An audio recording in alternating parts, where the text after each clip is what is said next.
Coming up on today's edition of the Locked On Raiders podcast, the roster building process continues. The Raiders add to their practice squad. We'll let you know who they added. Talk a little Josh Jacobs. Talk all things Aidan O'Connell. Plus, how much is the Raiders organization valued at right now, according to Forbes? That plus a whole lot more comes up on Friday's edition of the Locked On Raiders podcast, September 1st, 2023.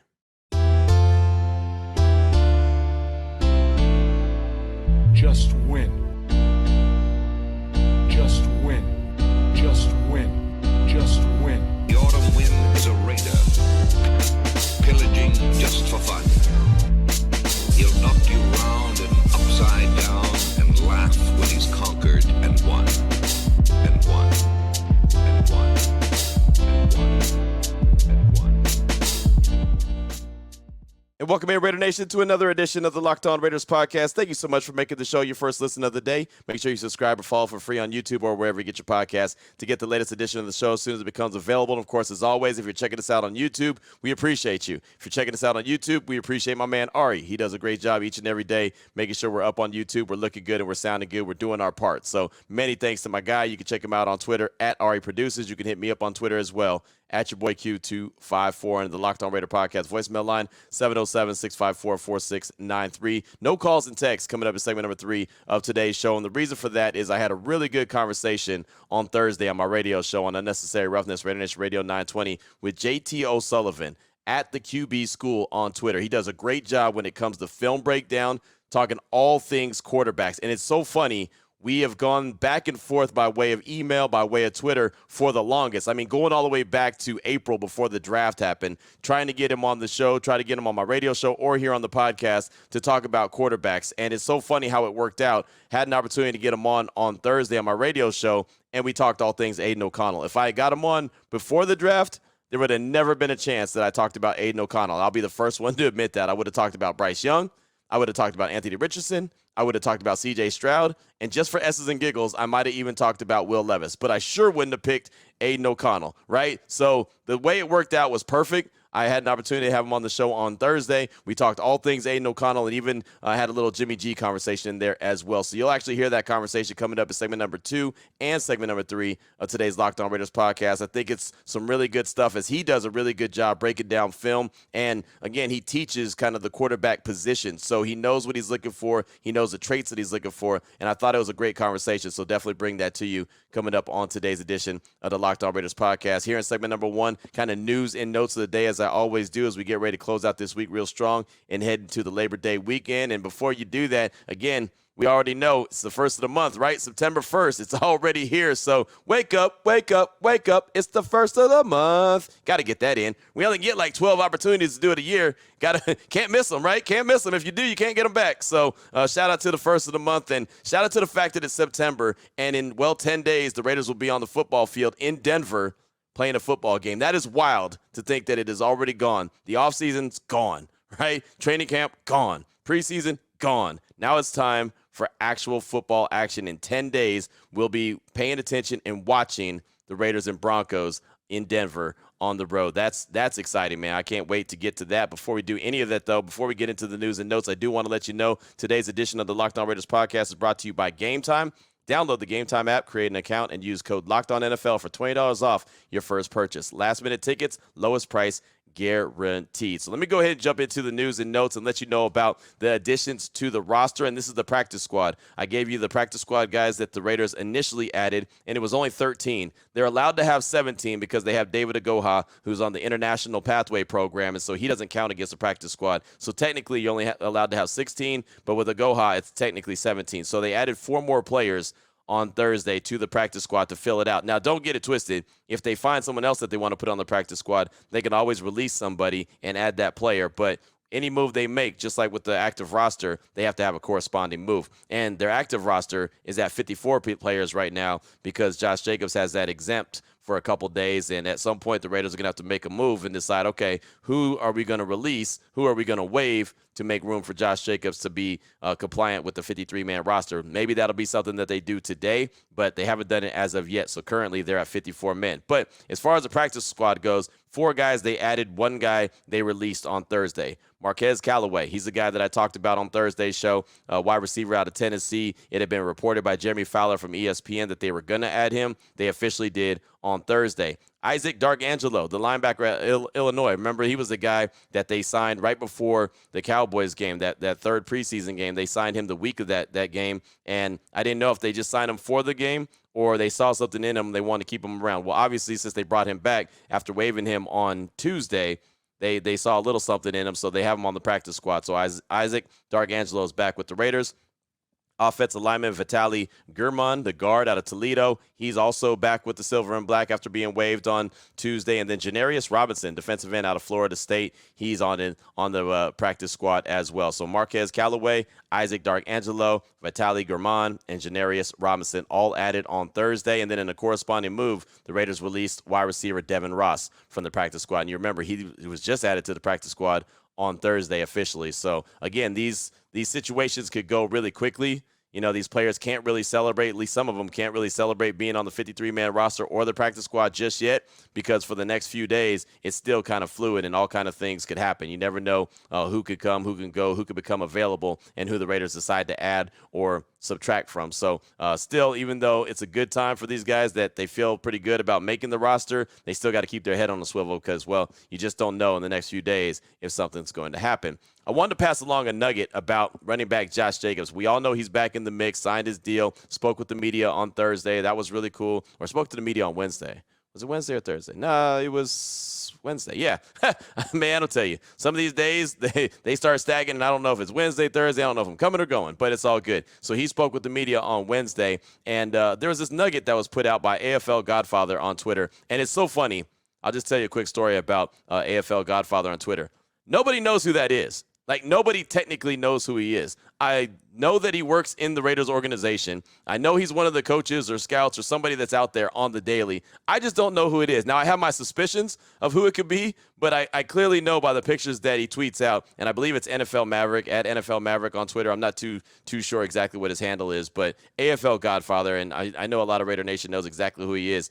He put out this little nugget about Josh Jacobs, or a couple of nuggets about Josh Jacobs that I thought was pretty interesting. And if you do know who AFL Godfather is, let me know, man. 707-654-4693. Like I said, I have a couple suspicions, but I'm not 100% sure. So the nuggets he put out about Jacobs. The leading rusher in 2022 recorded 2,053 scrimmage yards, 1,653 rushing, 400 receiving. Joining Marcus Allen, 2,314 and 85 is the only players in Raiders franchise history with at least 2,000 scrimmage yards in a season. In 2023, Jacobs can become the 6th player since 2000 to reach 2,000 scrimmage yards in consecutive seasons. Now, on top of that, needs 7 rushing touchdowns to become the 7th player ever with at least 7 rushing touchdowns in each of his first 5 seasons, joining Jim Brown, Nick Chubb, Walter Payton, Adrian Peterson, Emmitt Smith, and LaDainian Tomlinson. I don't know about you, Raider Nation, but that's some pretty elite company right there. Think about that. Jim Brown, Nick Chubb is obviously the only running back that's still playing today. Walter Payton, Adrian Peterson, Emmitt Smith, and LT. I mean, as far as I'm concerned, everyone on there is a Hall of Famer. I think Nick Chubb has the ability to become a Hall of Famer, and Adrian Peterson should be a Hall of Famer. I'm not saying he's going to be a first ballot Hall of Famer, but Adrian Peterson, when the time is right, I believe will get a gold jacket. So, I mean, basically, that's the kind of company that he'd be keeping if he has 7 rushing touchdowns in 2023. And as long as he's healthy, Raider Nation, I feel really good about Josh Jacobs getting 7 touchdowns because that's just what he does. He has a great nose for the end zone. He's got, 40 touchdowns in 4 years? I mean, the dude is a monster, right? He knows how to get to the end zone. Another little nugget here on running back Josh Jacobs.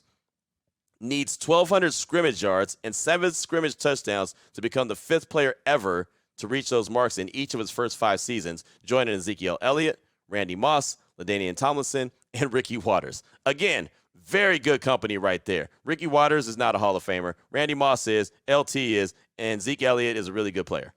Right? I know he got cut from the Cowboys and now is with the Patriots, but Zeke Elliott, really good player. Really good company right there. Again, 1,200 scrimmage yards, 7 scrimmage touchdowns to become the 5th player ever to reach those marks in each of his first 5 seasons. It's funny. If he scores his touchdowns, I'm pretty sure, like 99% sure he's going to get it on the ground. Do you know Josh Jacobs does not have a receiving touchdown yet in his career? I would love to see him get that this year with the Raiders. right? I don't know what next year holds for him. I really don't. Not going to try to sugarcoat anything. Obviously, that's between him and the Raiders. They'll have to negotiate another contract. But I would love to see him get a receiving touchdown. I mean, I want him to get all these marks that I'm talking about, but it would be great to see JJ get a receiving touchdown, and that'd be the first one in his NFL career. And then the final little nugget about Josh Jacobs: needs 6 games with at least 2 rushing touchdowns to tie Emmitt Smith with 17 for the most such games by a player in his first 5 seasons in NFL history. So 6 games with at least 2 rushing touchdowns. So if he does that, that would be 12 touchdowns on the season. I can see that because he gets touchdowns in bunches. That'll be a little harder to achieve, but there you go. That's the goal, and he would tie Emmitt Smith with 17 for the most such games by a player in his first 5 seasons in NFL history. Again, more elite company that we're talking about when it comes to running back Josh Jacobs. And I think that he's going to have a little bit of a chip on his shoulder. Again, just like he did last year, motivated to go out there and ball out. So I'm excited about the opportunity for Josh Jacobs, and I do think this offense is going to be really good. And we all know Jimmy Garoppolo is going to be ready to hand the ball off to JJ early and hand the ball off to him often. A couple more nuggets real quick here in segment number 1 of today's Locked On Raiders podcast, news and notes of the day. Talked about Josh Jacobs. What about his old running buddy? And I know he's not a Raider anymore, but I thought this was really cool, and I wanted to pass this on. Alec Ingold, remember the fullback for the Silver and Black? He was the first guy to get a touchdown in Allegiant Stadium for the Raiders, right? If I remember correctly, he's the answer to that trivia question. Who was the first person to get a touchdown for the Silver and Black in Allegiant Stadium? I believe that's fullback Alec Ingold. We know he's now with the Miami Dolphins. Well, the Dolphins and Alec Ingold agreed to terms on a 3-year deal, a 3-year contract extension on Thursday worth up to $17.2 million. He passes Pat Richard as the AFC's highest paid fullback on a deal that ties a versatile weapon and team leader in Miami through 2026. Now, when the Raiders did not re-sign him, when the new staff came in and decided that he wasn't worth the money that he was going to be seeking, they let him move on. They got Jakob Johnson. Now, the thing about it is, I know a lot of Raider Nation misses Alec Ingold. He's a fan favorite. Anytime I see him, it's great conversation. Love the dude, right? Really good guy. I know that Raider Nation wishes he was still part of the team. But ultimately, in Josh McDaniels' offense, Alec Ingold doesn't get used like the fullback got used in John Gruden's offense, right? I mean, Alec Ingold was that all-around guy. Jakob Johnson is a better blocker, but Alec Ingold's the better player, right, as far as the weapon. And he fits perfect in Miami with Coach McDaniel. And I'm just happy for him. This was a guy that was an undrafted free agent coming out of Wisconsin, and John Gruden and company found him. Got to give them credit for that as well. Found him, signed him, and he became a fan favorite quick, fast, and hurry. So shout out to Alec Ingold for getting that 3-year contract extension with the Dolphins worth up to $17.2 million. And I know that's not a ton of money, knowing that Josh Jacobs just signed a 1-year deal worth up to almost $12 million. But for a fullback, that's not bad at all. And remember, an undrafted free agent on top of that. My final nugget I have for you for segment number 1 of today's Locked On Raiders podcast, news and notes of the day, and then we'll get into part 1 of my conversation with JT O'Sullivan at the QB school on Twitter, talking all things Aidan O'Connell. The NFL's most valuable teams in 2023, according to Forbes. Dallas Cowboys remain on top at a record $9 billion. So where does the Raiders come in? Where do they fall in? Check this out. They are now worth $6.1 billion. That is 6th in the NFL, which is up from $3.4 billion in 2021. $729 million in total revenue. They are second with that. $90 million in ticket sales. They're first in that. Oh yeah, that's all in 2022.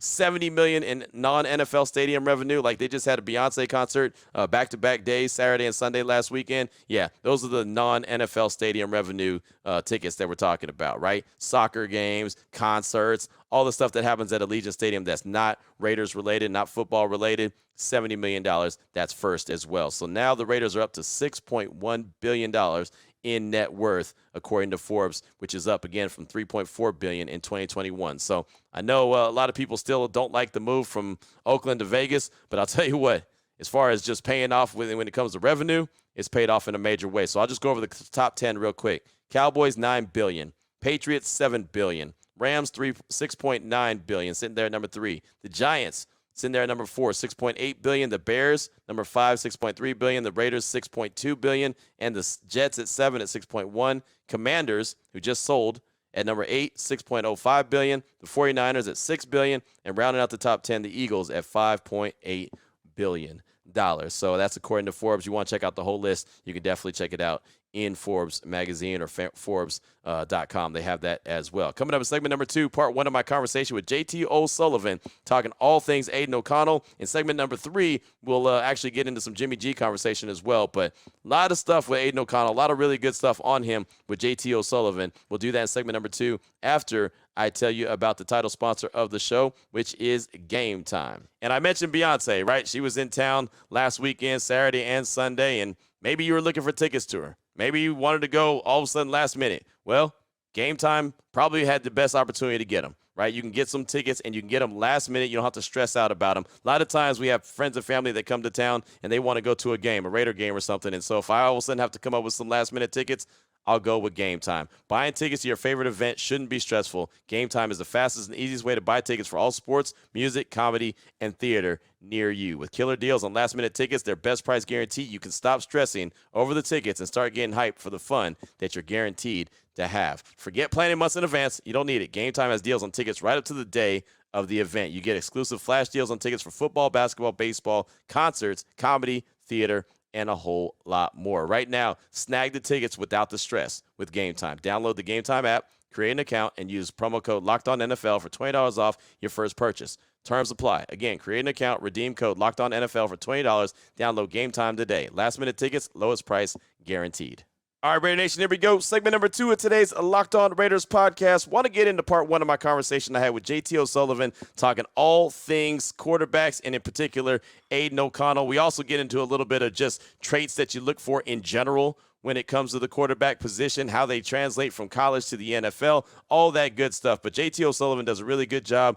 Check him out on YouTube, theqbschool.com. You can check him out. Does a fantastic job. And he's on Twitter at theqbschool. So been working on getting him on the show for months. Finally, it worked out, and it was great timing because we talked all things Aidan O'Connell. So here's part 1 of that conversation. We start off talking about what type of traits he looks for in quarterbacks. JT, thanks so much for your time, man. It's been a long time coming. We've been trying to work this out, but I think the time is perfect. We want to talk all things Aidan O'Connell, and when you're breaking down film and you're looking at quarterbacks, what are you looking for, like traits that are you looking for to realize that this guy could be a good player in the NFL? Whew.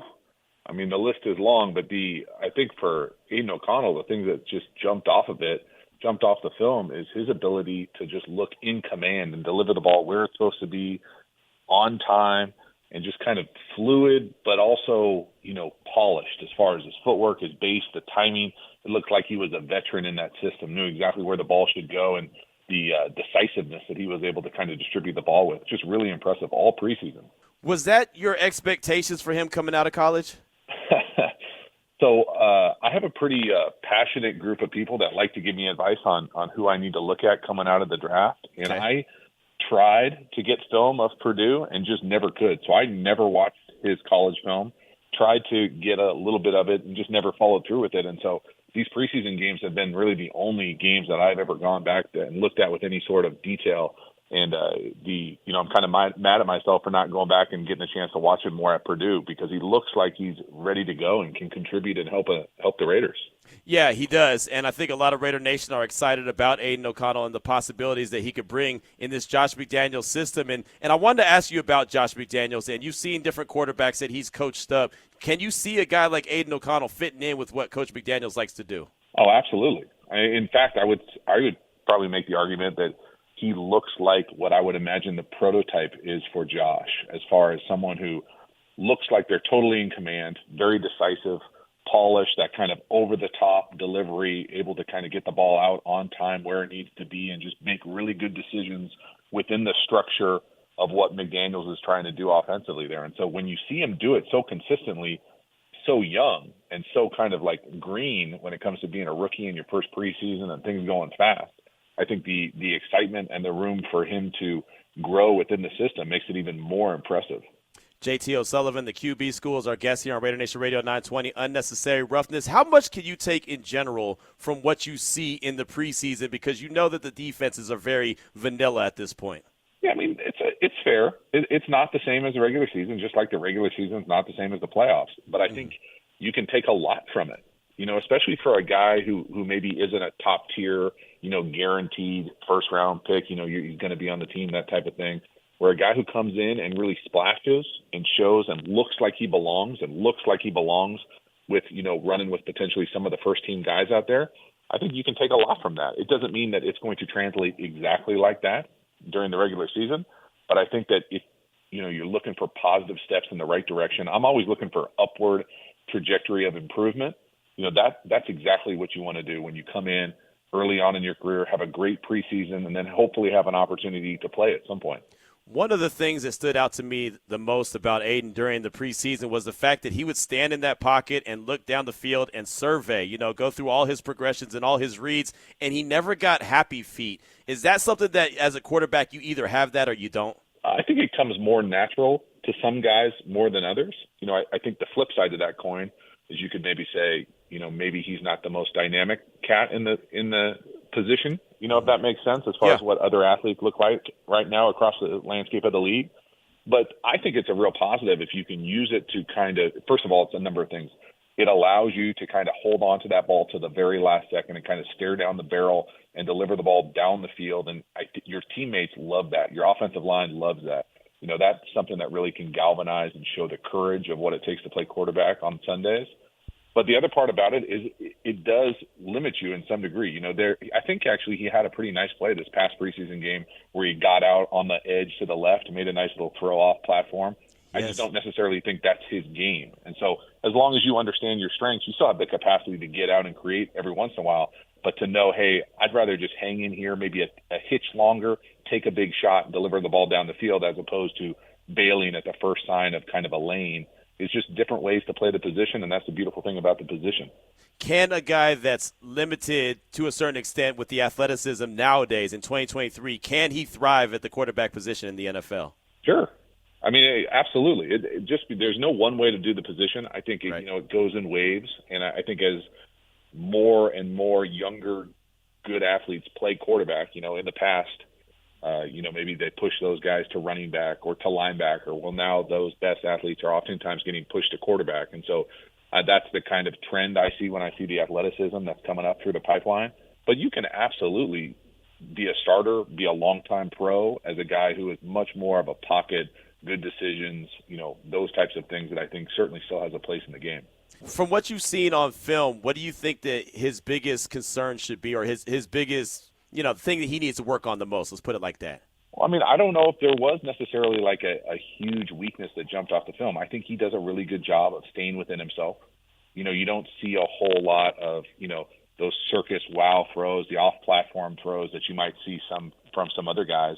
What I loved about it, especially early on in the preseason, he was really showing some great ability to hang in the pocket and really have this really strong, firm base and anticipate where a lot of those overs were. It felt like he hit 5 or 6 overs going from right to left and just right on the money and really precise and polished, where you wouldn't expect a lot of young guys to be able to navigate the pocket like that, to be able to play within the numbers or within the hashes.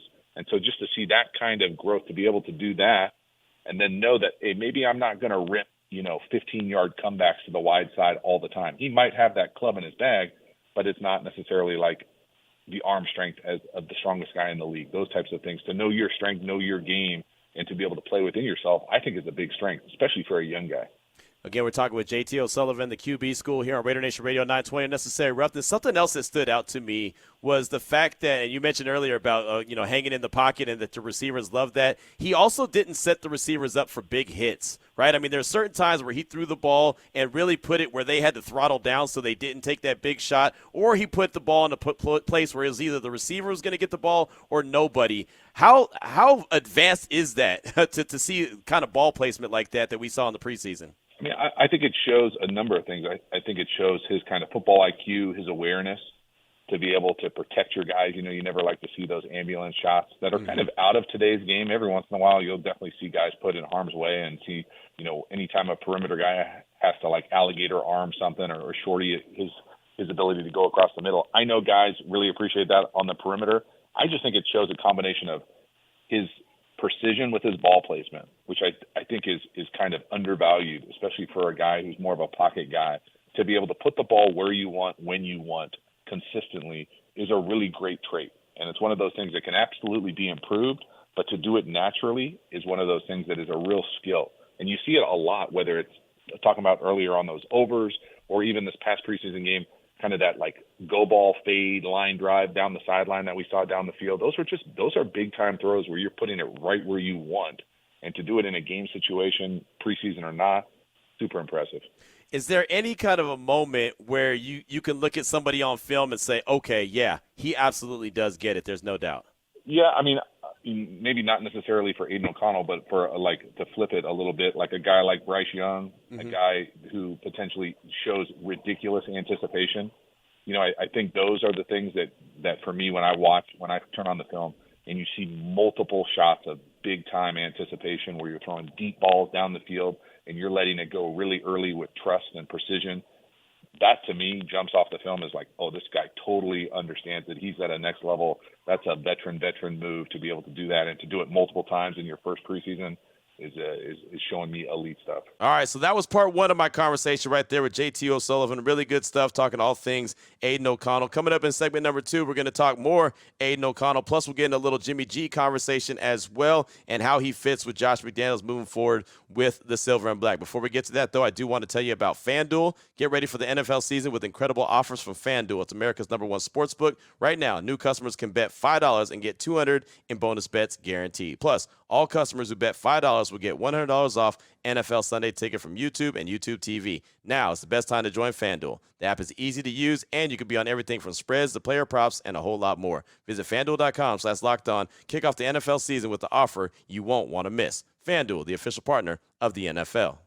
Here we go, Raider Nation. Segment number 3 of today's Locked On Raiders podcast. Want to jump into part 2 of the conversation I had on Thursday on my radio show, Unnecessary Roughness on Raider Nation Radio 920 with JT O'Sullivan, talking all things QBs. Really good stuff. Hopefully you enjoyed part 1 of the conversation. I was real fired up about having the opportunity to talk to JT and really pick his brain when it comes to all things Aidan O'Connell. So let's jump in to part 2 of that conversation. We actually start off talking about quarterbacks transitioning from the college game to the NFL. JT O'Sullivan is our guest here on Raider Nation Radio 920. Let me ask you this. Why is it so difficult for organizations to evaluate a quarterback coming out of college and going into the NFL?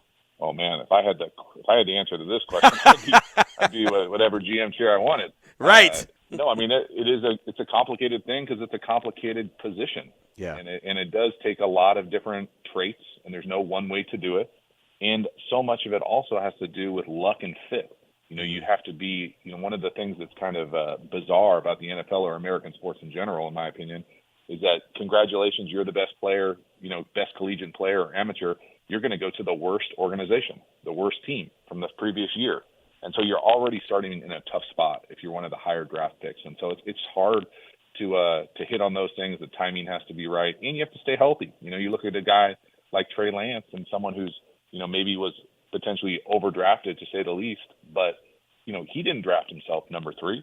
Right. He went there, got nicked up multiple times, and now you're in a tough situation and someone else plays well, and this league is unforgiving.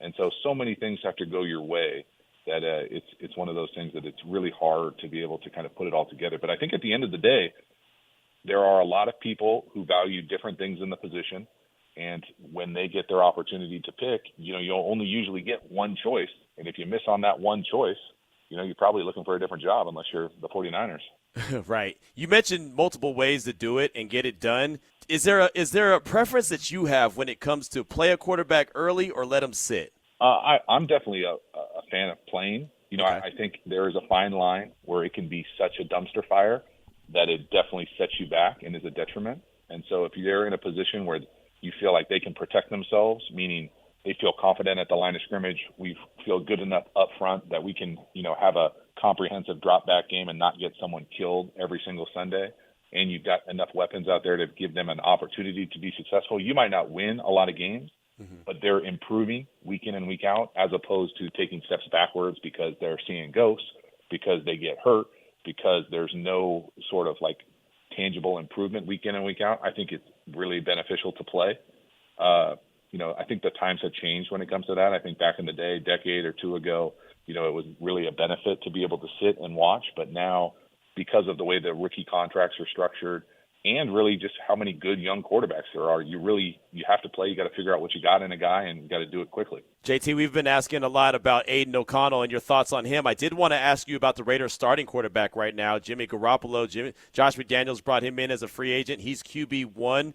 how do you see, when you look at Jimmy Garoppolo on film, what do you see from him, and how do you think he'll use those weapons he has, like a Devontae Adams, Josh Jacobs in the backfield, and others to his advantage? I mean, I think Jimmy Garoppolo has proven he's a very good professional quarterback. I know he has a bad rap from a few different levels because of just how it went down with San Francisco, specifically, the Super Bowl, and probably his health more than anything else. And that's kind of the underlying factor is, can he stay healthy? Can they find ways to protect him? Because I think he does a great job. In fact, I really, really like the way that he plays the position as far as his base, his decision-making, his ability to get it out quickly.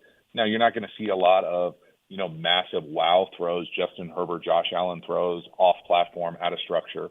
But what Jimmy does in the pocket, on time, in rhythm, he does really well. And, what that looks like with those weapons, I think we'll see. I think those guys potentially might get a little frustrated with just his lack of, he's not going to get out and create like maybe some of those guys have played with other guys who were a little bit more freelancey once they break contain. I think it's a lot more in structure. So just getting those touches, getting that creativity in structure is a different approach, a different way to play. You can definitely do it, and he's proven he can do it, and the dude wins. I know he was in an organization that played good defense, but the dude wins. And so looking for that to translate to what they want to do in Las Vegas. Right. No doubt about it. And so final question for you when it comes to Jimmy G, we'll wrap it up on this. Everything that I see and have read and, like I said, witnessed for my own self, he does really well in the red zone. He's able to throw that ball into the end zone with a lot of success. What does it take to be a really good red zone quarterback?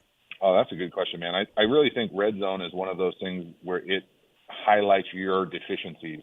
And so if you're not really precise with your ball location, if you don't have some level of anticipation, you're going to struggle in the red zone in the drop back game because windows are tighter, space is confined, everything is more condensed. So everything, there's a lot of throwing people open. There's a lot of understanding concepts and leverage and where we're trying to work, who we're trying to kind of read off of if we've got different reads. And so that stuff, I think usually guys get better and better over the course of their career with not only their confidence, but their efficiency and effectiveness in the red zone because everything is harder. I always thought the best reps in practice, the best reps in training camp were always those full 11-on-11 red zone reps, even 7-on-7 red zone reps because everything is tighter, more condensed. It's a lot of fun to get out there and be able to be precise. And, I think everybody loves to throw touchdown passes. It's one of those things that if you're a quarterback and you don't like throwing touchdown passes, it's probably not the position for you. And so to be able to go out there and be really efficient at it at the highest level is pretty awesome. Yeah, it really is. And I'm hoping that Jimmy G and the Raiders are able to be a lot more efficient in the red zone than they have for years. They've been a struggle in the red zone. So that's one of his strengths. So we'll be paying attention to that in a major way. Well, JT, fantastic stuff, man. Your work is great. Been following you on Twitter for a long time. We've been trying to connect since, I think, the draft. And so fantastic that this is the time we were able to hook up. What are you working on that we should be on the lookout for? Oh, man, I appreciate it. I'm just having a blast on YouTube. I really enjoy doing all these kind of breakdowns, a little bit deeper dives, and a lot of people get an opportunity to see on different networks and broadcasts. So I honestly do whatever quarterback stuff I think is interesting, and hopefully it resonates with people that like the same stuff. Well, I'll tell you right now, man, if you do some more Aidan O'Connell or Jimmy G stuff, just tag your boy.